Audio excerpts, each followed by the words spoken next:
Hello दोस्तों, आज हम इस वीडियो में बात करने वाले हैं इंडस टावर के ऊपर। और मैं इस वीडियो में आपको बताऊंगा कि इंडस टावर में क्या इसकी परफॉर्मेंस चल रही है, क्या वजह थी जिसके पीछे ये गिरावट इसने दिखाई जबरदस्त, और आने वाले दिनों में हमें कहां पे इसका लेवल देखने को मिल सकता है, कहां पे सपोर्ट है, कहां पे रेजिस्टेंस है, सब बताऊंगा। क्या ट्रेंड चल रहा है वो भी बताऊंगा, तो पूरी वीडियो देखना ना भूलें। सबसे पहले मैं आपको दिखाता हूं कि इसमें जो कल के दिन क्लोजिंग हुई थी वो हुई थी करीब 165 रुपए के आसपास। अगर मैं बात करूंगा एक महीने की, तो पिछले एक महीने के अंदर करीब 5% का रिटर्न ये कमा के दिया है शेयर ने। 6 महीने की बात करूं तो यहाँ पे आपको 13.5% की गिरावट देखने को मिलेगी। एक साल की बात करेंगे तो यहाँ पे करीब 21% की गिरावट है। 5 साल की बात करूंगा तो उसमें आपको करीब 29% के आसपास की गिरावट दिखाई देती है।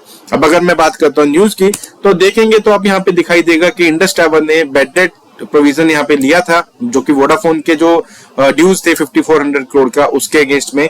और आप उसकी वजह से आप देखेंगे तो यहाँ पे वोडाफोन का जो डिफॉल्ट होने वाले चांसेस थे, उन्होंने अपना ड्यूज जो है वो पे नहीं किया था जनवरी से मार्च क्वार्टर का, जिसकी वजह से वहां पे आप देखेंगे तो इंडस टावर में बहुत जबरदस्त गिरावट आई, क्योंकि Vodafone is one of the major customer of Vodafone Indus towers. तो इंडस टावर उनको सर्विसेज देना बंद कर चुका था। अब उसके बाद अगर मैं देखूं आगे न्यूज पे, तो आप देखेंगे Vodafone paying monthly bills but clearing arrears में नीड फंड रेजिंग। तो आप देखेंगे तो वोडाफोन अपना मंथली ड्यू जो है वो तो पे कर रहा है, लेकिन पिछला जो पेमेंट पेंडिंग है उसकी पेमेंट वो अभी भी इंडस टावर को नहीं कर रहा, जिसकी वजह से यहाँ पे दबाव और प्रेशर देखने को मिल रहा है। अब मैं आपका स्वागत करूंगा अपने यूट्यूब चैनल पे, जो कि है स्टॉक मार्केट व्यू। यहाँ पे मैं कोशिश करता हूँ कि आपको डेली कुछ ना कुछ वीडियोस बना के दूं, जिससे आपको और इन्फॉर्मेशन मिल सके और मार्केट में आपको क्या करना है उसके बारे में आइडिया मिल सके। तो उम्मीद करता हूं आप अगर इस चैनल पर नए हैं तो आप हमारे इस चैनल को लाइक और सब्सक्राइब जरूर करेंगे, ताकि हम लोगों को और मोटिवेशन मिले और मैं अपनी और अच्छी एनालिसिस के बाद आपको एक और अच्छी वीडियोस बना के दूं, ताकि आप उनको यूज करने के बाद, उसको देखने के बाद आपका जो इंफॉर्मेशन है वो आप गेन कर पाए और मार्केट में एक अच्छा मोमेंटम लेके बिजनेस डीलिंग कर पाए। तो अगर आपने अभी तक ये चैनल सब्सक्राइब नहीं करा है तो प्लीज इस चैनल को लाइक और सब्सक्राइब जरूर करिएगा, ताकि मुझे और मोटिवेशन मिले। अब मैं आपको आगे लेके चलता हूँ इंडस टावर पे। तो अगर आप देखेंगे तो मार्केट कैप इसका करीब 44,000 करोड़ के आसपास का है। पीई रेशियो 21.68 दिखाई दे रहा है। डिविडेंड यील्ड आप देखेंगे तो 6.7% है। डेट की बात करूंगा तो यहाँ पे आपको करीब 5400 करोड़ के आसपास का डेट आज की डेट में दिखाई देता है। सेल्स ग्रोथ देखेंगे तो पिछले एक साल में 98% बढ़ा है। प्रॉफिट ग्रोथ देखेंगे तो आपको 90% का इंक्रीज होता हुआ देखने को मिलेगा पिछले एक साल के अंदर। आरओई की बात करूंगा तो आरओई और आरओसी की वैल्यूज बहुत ही जबरदस्त है। कोई भी बड़ा इन्वेस्टर अगर इसमें इन्वेस्ट करना चाहेगा तो इन दो वैल्यूज के बेसिस पे ही यहाँ पे डिसीजन लिया जाता है। तो अगर आप देखेंगे आरओई की वैल्यू तो करीब 33.46% दिखाई देगा। आरओसी की वैल्यू आप देखेंगे तो 38.77% दिखाई देता है। ईपीएस आप देखेंगे तो 7.58 है। प्रमोटर की होल्डिंग इसमें 69% है। बुक वैल्यू आप देखेंगे तो 78 रुपीज 42 पैसे दिखाई देता है। कैश इन हैंड अगर आप देखेंगे तो 980 करोड़ के आसपास है। और मार्केट में जो शेयर है वो करीब 269 करोड़ के आसपास का शेयर वॉल्यूम, हैवी वॉल्यूम आपको दिखाई देगा। और फेस वैल्यू पर शेयर की आप देखेंगे तो यहाँ पे 10 रुपए दिखाई देती है। अब मैं अगर बात करूं क्वार्टरली रिजल्ट्स पे, तो आप देखेंगे यहाँ पे जो सेल्स है वो सेल्स आपको लगातार इंक्रीज होती हुई दिख रही थी, लेकिन उसके बाद आप देखेंगे तो पिछले क्वार्टर में और इस क्वार्टर में कोई ज्यादा फर्क नहीं दिखाई दे रहा, बिल्कुल फ्लैट ट्रेड कर रहा है। हालांकि इसमें आप देखेंगे तो 12 करोड़ के आसपास की गिरावट भी सेल्स में दिखाई दे रही है। लेकिन अगर मैं बात करता हूँ ऑपरेटिंग प्रॉफिट की, तो ऑपरेटिंग प्रॉफिट आप पिछले क्वार्टर से कंपेयर करेंगे तो वहां पे आपको जबरदस्त इजाफा होता हुआ देखने को मिल रहा है। 1163 करोड़ से इंक्रीज होकर आप देखेंगे तो 3433 करोड़ के आसपास हो चुका है। लेकिन मैं बात करूंगा अगर पिछले एक साल में, तो आप देखेंगे तो मार्च 2022 में जो क्वार्टर था उसमें आपको देखेंगे तो 4062 करोड़ का ऑपरेटिंग प्रॉफिट हुआ करता था, जो कि वहां से 600 करोड़ के आसपास की डिक्लाइन आपको देखने को मिल रहा है। अगर बात करेंगे प्रॉफिट एंड बिफोर टैक्स की, तो प्रॉफिट बिफोर टैक्स में आप देखेंगे तो पिछले क्वार्टर में इन्होंने यहाँ पे लॉस दिखाया था करीब 952 करोड़ के आसपास। वो मैंने बताया था आपको, वो जो न्यूज थी वोडाफोन ने यहाँ पे जो वो डिफॉल्ट की बात हो रही थी, जिसकी वजह से इन्होंने 5200 करोड़ के आसपास का प्रोविजन रखा था, उसकी वजह से आपको यहाँ पे लॉस वॉल्यूम दिखाई दे रहा है। लेकिन उसके अगेंस्ट में इस बार देखेंगे तो आपको करीब 1800 करोड़ के आसपास का, 1900 करोड़ के आसपास का प्रॉफिट बिफोर टैक्स दिखाई देगा। और आफ्टर टैक्स की बात करूं तो 1400 करोड़ के आसपास का प्रॉफिट आफ्टर टैक्स दिखाई दे रहा है। अगर एनुअल मोड पे बात करते हैं तो एनुअल मोड पे आप देखेंगे तो मार्च 2022 में 27,000 करोड़ के आसपास का यहाँ पे सेल्स हुआ था। वही मार्च 2023 में आप देखेंगे तो 28,000 करोड़ के आसपास हुआ। करीब 500-600 करोड़ के आसपास की बढ़त यहाँ पे देखने को मिल रही है। लेकिन ऑपरेटिंग प्रॉफिट में यहाँ पे बहुत जबरदस्त गिरावट देखने को मिल रही है। 14,000 करोड़ से कम होके, इनफैक्ट 15,000 करोड़ से कम होके आप देखेंगे तो 9,600 करोड़ के आसपास रह गया। अगर एनुअल मोड पे बात करते हैं प्रॉफिट बिफोर टैक्स की, तो 8400 करोड़ से कम होकर 2700 करोड़ रह चुका है। यहाँ पे अगेन प्रोविजन की वजह से है, यहाँ पे जो प्रोविजन इन्होंने लिया था वो प्रोविजन की वजह से यहाँ पे बहुत जबरदस्त इंपैक्ट देखने को मिल रहा है। अगर बात करेंगे नेट प्रॉफिट पे, तो नेट प्रॉफिट में आपको 6300 करोड़ के अगेंस्ट में 2000 करोड़ के आसपास का नेट प्रॉफिट एनुअल मोड पे दिखाई दे रहा है। तो बहुत ही जबरदस्त डिक्लाइन है, करीब करीब एनुअल मोड पे आप देखेंगे तो 4000 करोड़ के आसपास का डिप यहाँ पे देखने को मिल रहा है, जो कि इस कंपनी के लिए बहुत एक नेगेटिव साइड में देखने को मिलेगा। अगर बात करेंगे बैलेंस शीट पे, तो बैलेंस शीट में आप देखेंगे तो बोरोइंग्स जो है इनकी मार्च 2021 में 21,000 करोड़ हुआ करती थी, उससे पहले 4600 करोड़ थी। कोविड के दौरान इन्होंने यहाँ पे बोरिंग लिया था, और बोरिंग लेने के बाद आप उसको देखेंगे तो लगातार यहाँ पे हर साल इंक्रीज कम करते हुए चल रहे हैं। यहाँ पे आपको बोरिंग्स के वॉल्यूम में अमाउंट में डिक्लाइन देखने को मिल रहा है। 19,726 करोड़ था, उसके बाद आप देखेंगे तो मार्च 2023 में 19,185 करोड़ रह गया। वहीं बात करूंगा एसेट्स की, तो एसेट्स आप देखेंगे तो आपको यहाँ पे इंक्रीज होते हुए देखने को मिल रहे हैं।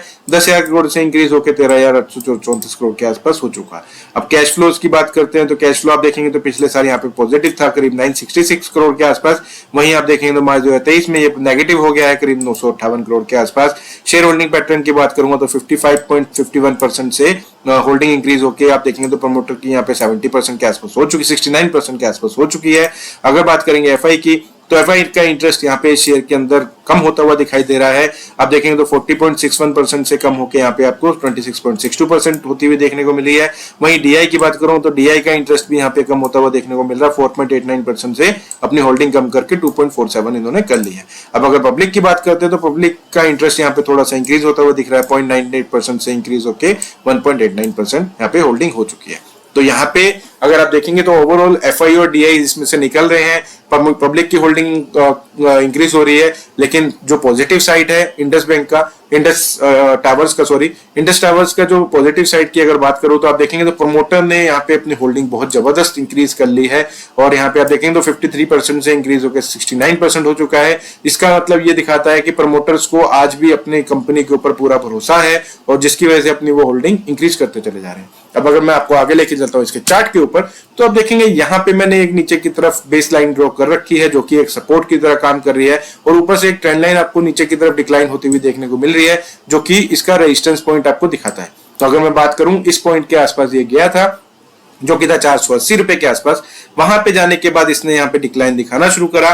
कोविड के ड्यूरेशन में यहाँ पे नीचे की तरफ आया था, इस लेवल के आसपास ही आके इसने यहाँ पे सपोर्ट लिया और फिर दोबारा से ऊपर जाने की कोशिश करी। जब ऊपर की तरफ गया करीब 2021 में, तो उस समय 333 रुपए के आसपास गया था, और वहां से गिरावट दिखा के बहुत ही जबरदस्त गिरावट इसने दिखाई, और 134 रुपए के आसपास, 135 रुपए के आसपास इसका सपोर्ट लेवल आया था, जो कि ये दोबारा से टेस्ट करने आया, और टेस्ट करने के बाद अब 2 बार वहां पे उसी लेवल पे ये सपोर्ट लेके ऊपर की तरफ जाने की कोशिश कर रहा है। तो अगर आप देखेंगे तो जब इस जगह पे आया था उस समय जब ये गिरावट आई थी, गिरावट होने के बाद दोबारा से ऊपर की तरफ गया, ऊपर की तरफ जाने के बाद 175 रुपए के लेवल पे पहुंचा था, फिर वहां से डिक्लाइन दिखा के करीब 135 का लेवल दोबारा टेस्ट करने आया, 135 पे आके फिर दोबारा से ऊपर जाता हुआ दिखाई दे रहा है, और 164 का लेवल यहाँ पे ऑलरेडी अचीव कर चुका है। तो अब आने वाले दिनों में क्या होगा उसके बारे में अगर मैं बात करता हूं, तो आप देखेंगे मैंने जैसे कि एक लाइन ड्रॉ करी है 175 रुपीज पे। ये शेयर हो सकता है कि आपको 175 रुपीज पे जाके दोबारा से रेजिस्टेंस दिखाए, और रेजिस्टेंस दिखा के वहां से दोबारा से नीचे की तरफ आ जाए, और आपको दोबारा से मौका दे कि 135 रुपीज के लेवल पे आप दोबारा से बाइंग करिए, और उसको होल्ड करके ऊपर जो रेड लाइन आपको देखने को मिल रही है उस लेवल पे जाने के लिए इंतजार करें। लेकिन अगर आप इसमें कुछ भी ट्रेड लेना चाहते हैं तो मैं सजेस्ट ये करूंगा कि आप, क्योंकि 175 रुपीज के पास आ चुका है प्राइस, तो आप थोड़ा सा वेट करिए। अगर ये शेयर आपको 175 रुपीज, 176 रुपीज के ऊपर जाता हुआ देखने को मिलता है तो आप इसमें बाइंग कर सकते हैं। उस समय बाइंग करने के बाद आपका जो सबसे पहला टारगेट होगा, वो सबसे पहला टारगेट आपको यहाँ पे करीब करीब 200 रुपए के आसपास दिखाई देगा। 200 रुपए का लेवल आपको अचीव होता हुआ दिखता है, तो उसके बाद आप उसमें और वेट कर सकते हैं, और आपको ये 230 रुपए के आसपास भी जाता हुआ देखने को मिल सकता है। तो अगर आपको इसमें कोई भी ट्रेड लेना हो तो अपने एडवाइजर से डिस्कस आप इमीडिएटली करिए, और उसके बाद आप इसमें आसानी से डिसीजन लीजिए। मेरा सजेशन ये है कि अगर आपको इसमें बाइंग करनी है तो थोड़ा सा वेट करिए। मुझे लगता है कि ये दोबारा से 175 रुपए पे लेवल पे जाके प्रेशर फीड करेगा, और वहां से दोबारा से नीचे की तरफ आता हुआ दिखाई देगा।